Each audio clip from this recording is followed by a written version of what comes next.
So our next and final speaker has been a councillor ever since I remember being involved with housing in Brighton. He's now co-chair of the Housing Committee, and I think he shares our passion about housing and humane treatment of people affected by housing issues. So we'd like to hand over now to Cllr David Gibson. Thank you for inviting me and organising this conference, because I've got about a list of 15 ideas, and I didn't arrive until 4:30. So I think it's really brilliant to get to pull together all this stuff, and what I'm hoping to end with is, well, what next? You know, it's no good just sort of, well, it is good to have gone through this and shared and discussed, but there needs to be steps forward. Anyway, so if you want to whack it on, I'm going to be really quick. So the first thing is, why is there a housing crisis? Housing is treated as a commodity, subject to the market. National governments have created what they describe as a housing crisis with their policies. Most notably the right to buy, assured short-hold tenancies in the private rented sector, replacing fair rent tenancies, though those ironically still exist, tax relief for buy-to-let landlords, and we heard about Airbnb and the almost zero regulation of that area. Large-scale transfers of council housing. The reality is, though, that housing is a home. It's the essential bedrock for households to flourish. Stuff that's been done in Preston, I'll check out the homes that they've built, but fundamentally the government has got to shell out grant money so that council housing can be built, and we've done reasonably as a council, so that council housing can be built and let at affordable rents. And that saves money for the government. It saves a shed load of money over the long term. It's looking over the long term. Same with retrofit, you've got to look over the long term. And so I'm going to cough my way through this, I'm afraid. So if you get massive additional council housing, low rents, then people can afford to work. It costs less on benefits. It's good investment from the public purse. It's like Housing First. Housing First is a good investment because it saves, as was pointed out earlier, on costs elsewhere in the system, as well as being the best and most humane treatment for people suffering from homelessness. So what about Brighton and Hove? So as we've said, 30% plus private rented with high rents and insecurity. Someone else quoted figures on the rental market. I had a look the other day, and a two-bed flat, the average rent that was last reported was 1,660 quid a month. 1,660 quid a month. That's more than a lot of people earn. And the LHA is about 1,000. So, you know, how can people? You know, it's driving people out of the city, and affordability is, for me, the biggest problem in in the private rented sector, and we need some serious campaigning and rent controls, and just to and I'm happy to write again to landlords and say to landlords, you know, please freeze your rents. You know, we don't have the power to do rent controls, but we can write. We've got about 5,000 on the waiting list. That's dropped a lot, but that's because it's been harder to get on the waiting list. About 2,000, it's actually a little bit less, I think, now, in temporary accommodation, which includes emergency accommodation, which we've spoken about quite a lot today. Next year, council housing income is likely to see a 6% cut in real terms. This is where it gets a bit less pleasant. And that's not bad, because we can't put the rents up by in CPI plus 1%, which is what would happen under the formula. But it will mean that we have fewer resources to do the kind of things we've been talking about, like retrofitting, and to put towards additional council housing. Homeless service, we did get quite a bit of extra money on the back of COVID. That is now reduced this next year, and is reducing over the next, tapered out in the 3 years, and as people have quite pointed out,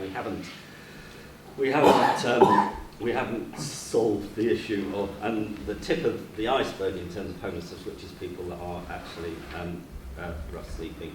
The council is anticipating bigger austerity cuts next year than before under the new government. and are planning for, thank you, David, quite swinging savings.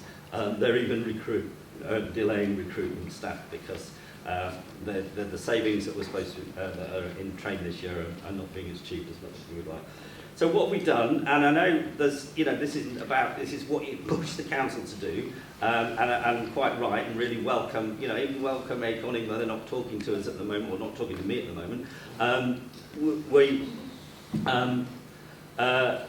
We really welcome being challenged and pushed and power and whatever confronted with it. But we have worked together, and they're still at the back of the room, on joint Green Labour work programme, which reflects our manifestos. We had really high hopes. We've not got as far as we would like, and as much in as many areas. And I know landlord licensing, to be fair, and Acorn, like me, are understandably frustrated by the pace of change on that. But we have doubled the rate of providing additional council homes, and than was previously being achieved. We've increased additional council homes on low rents. We've expanded enforcement in the PRS. We've commissioned a study to look at which has taken longer than we'd like, evidence-based for landlord licensing. We've signed up, as David said, to the Homeless Bill of Rights, and we were the first in the country to do that, but rough sleeper numbers have been cutting half. But, as David says, we don't want it just to be a bit of paper. It's got to be, genuinely a standard by which it be judged. We've signed the emergency accommodation charter to improve the commissioning standards in line with that. And we brought emergency accommodation, as Daniel, as a testament to Daniel's campaigning, brought emergency accommodation in-house, and we need to do more of that. The next slide, I'm aware I'm running slightly on time, but emergency homeless accommodation, which is no one wants to live there and should live there, and whilst we're improving the standards, we've reduced the numbers from 766 to 524, and out of city placements are down from 159 in the last 6 months to 114, and that includes the closure of Kendall Court. There's 1 million going into warm homes grants for low-income households between 2021 and 2023, and a 7.2 million programme for private housing warmer homes grants in 23-24 to improve energy performance ratings and save on bills. We've renegotiated the joint venture with Hyde to achieve 176 council homes through that joint venture, all at living rents, which are the lowest rents that the council have ever achieved, and much lower than what they were being provided when I first joined the council, which was like LHA rates. We've trebled housing first provision, and we've done various bits and pieces which you can read on solar panels and air source heat pumps. So crucially, that's, and I think it's been pointed out really well earlier in the session, that is almost, I'm proud of it, but it's a drop in the ocean, and it's not, and we're swimming against the tide of a very bleak situation nationally, and that is the important context. But we're here about what we can do. We can all do our campaign with the national government outside of this, and I certainly do that. What can we do in Brighton and Hove? Our joint programme with Labour, and I think we do need to work together. The Joint Green Labour programme talks about strengthening coordinated partnership working with community homeless and faith projects. I think that within that programme there is scope there. It also talks about involving homeless people in a wide-ranging review support for homeless people, which is kind of what some of this conference covers. But I think those are two things that we could look at building on. I think, I don't know what Acorn, the Coalition and others are going to do, but, there's an election coming up in May, and I'm sure everyone will be deselected and grilled about their policies. We certainly did that in the Living Rent campaign. We asked people, what their attitude is to rent controls and things like that. So there's a good opportunity there. But also we can take from some of the stuff that's come out of this conference, and I think, it'd be good for you all to promote this, to get into manifestos and hopefully get into the two more progressive parties. I don't want to, make it part political. So, and I think it would be good for some follow-up meeting to look at the conference ideas when there's been a write-up, and you know, certainly with councillors, and I'm sure Jill and myself would commit to that. And I think we need to pull in as appropriate council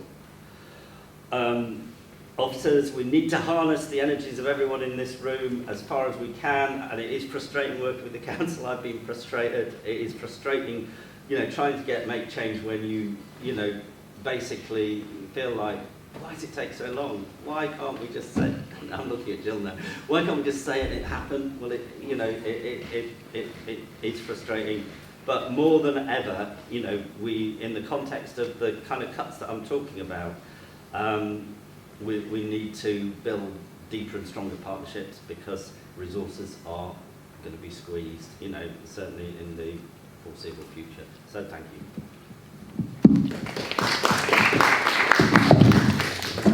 Well, thank you very much.